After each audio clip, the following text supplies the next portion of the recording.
आज यहां इतनी बड़ी संख्या में माताएं, बहनें, बेटियां हमें आशीर्वाद देने आई हैं। मैं आप सभी बहनों के दर्शन पाकर धन्य हो गया हूं।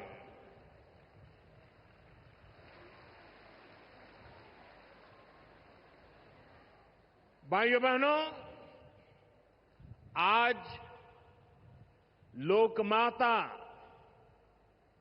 देवी अहिल्याबाई होलकर जी की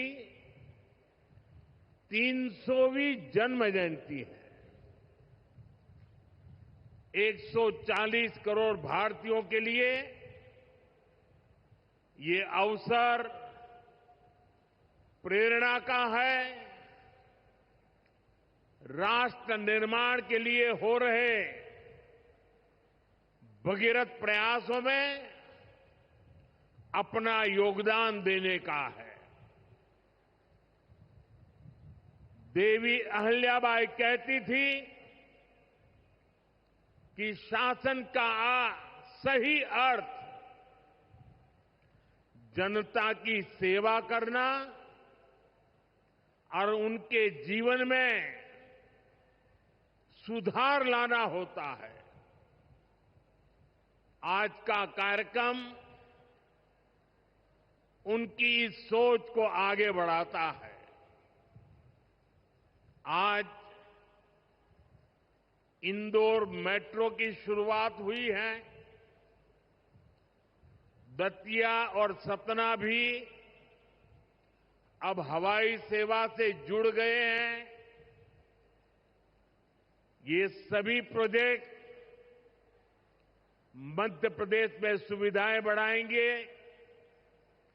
विकास को गति देंगे और रोजगार के अनेक नए अवसर बनाएंगे। मैं आज इस पवित्र दिवस पर विकास के इन सारे कामों के लिए आप सबको, पूरे मध्य प्रदेश को बहुत बहुत बधाई देता हूं। साथियों, लोकमाता देवी अहिल्याबाई होलकर, ये नाम सुनते ही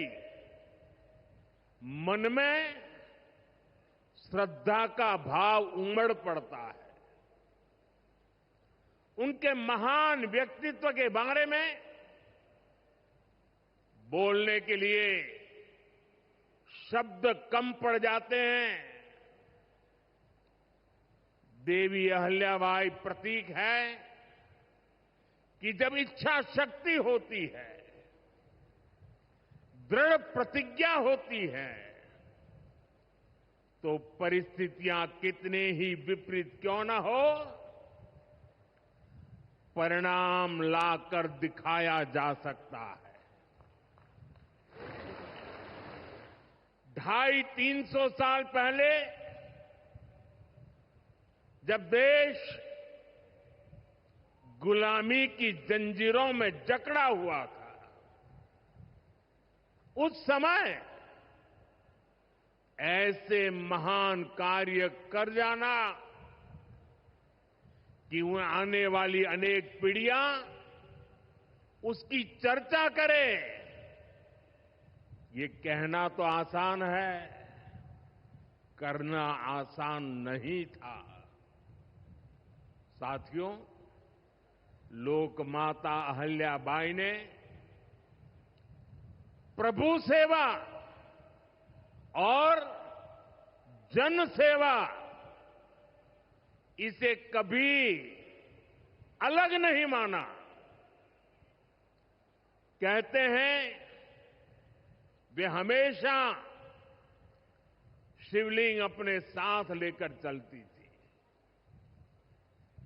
उस चुनौतीपूर्ण कालखंड में एक राज्य का नेतृत्व,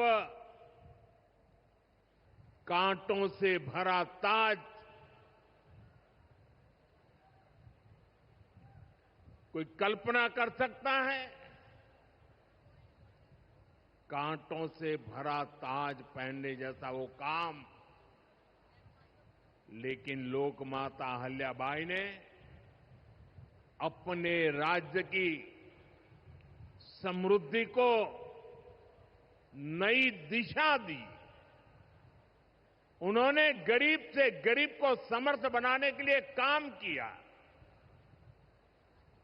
देवी अहिल्याबाई भारत की विरासत की बहुत बड़ी संरक्षक थी। जब देश की संस्कृति पर, हमारे मंदिरों, हमारे तीर्थ स्थलों पर हमले हो रहे थे, तब लोक माता ने उन्हें संरक्षित करने का बीड़ा उठाया। उन्होंने काशी विश्वनाथ सहित पूरे देश में हमारे अनेकों मंदिरों का, हमारे तीर्थों का पुनर्निर्माण किया।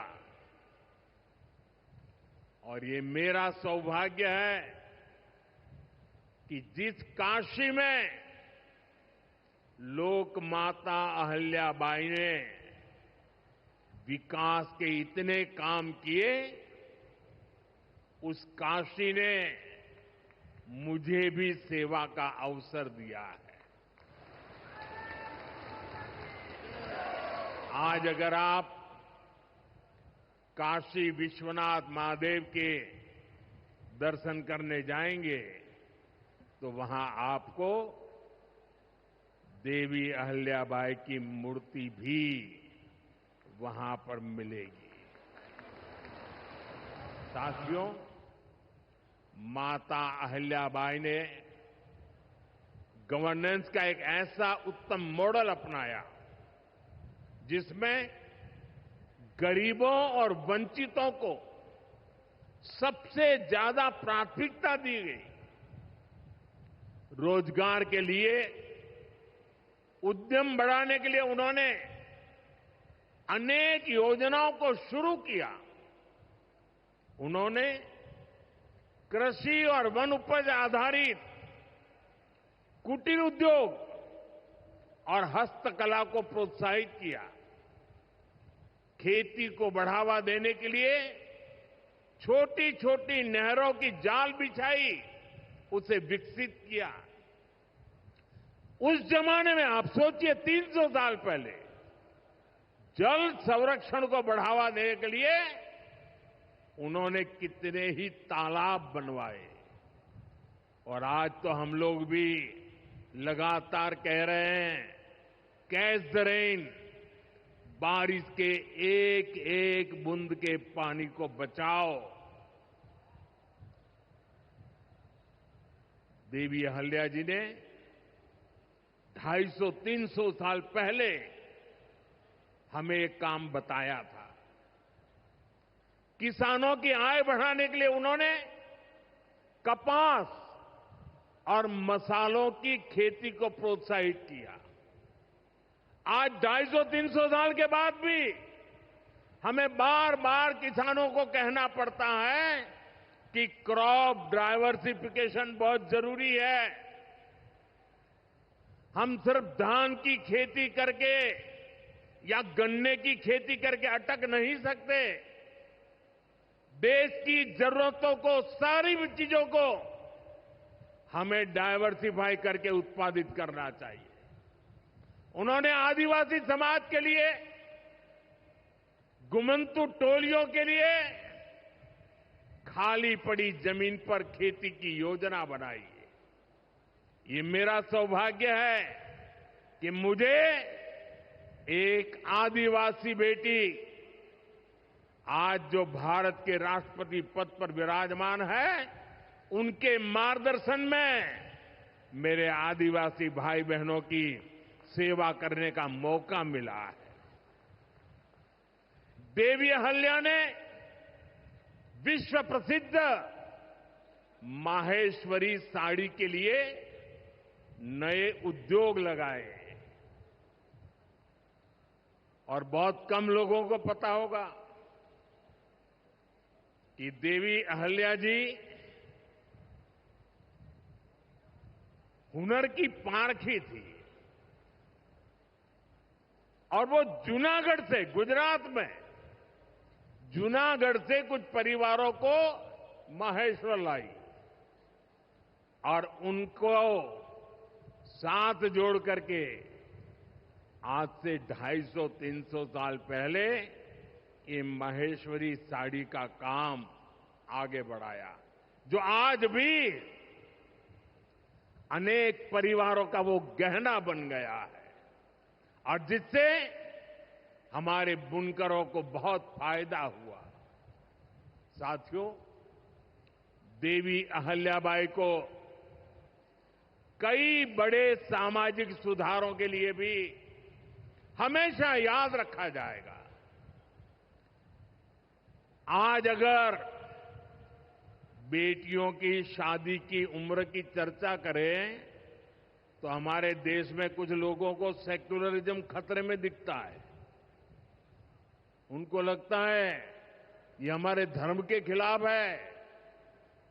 ये देवी अहल्या जी देखिए, मातृशक्ति के गौरव के लिए उस जमाने में बेटियों की शादी की उम्र के विषय में सोचती थी।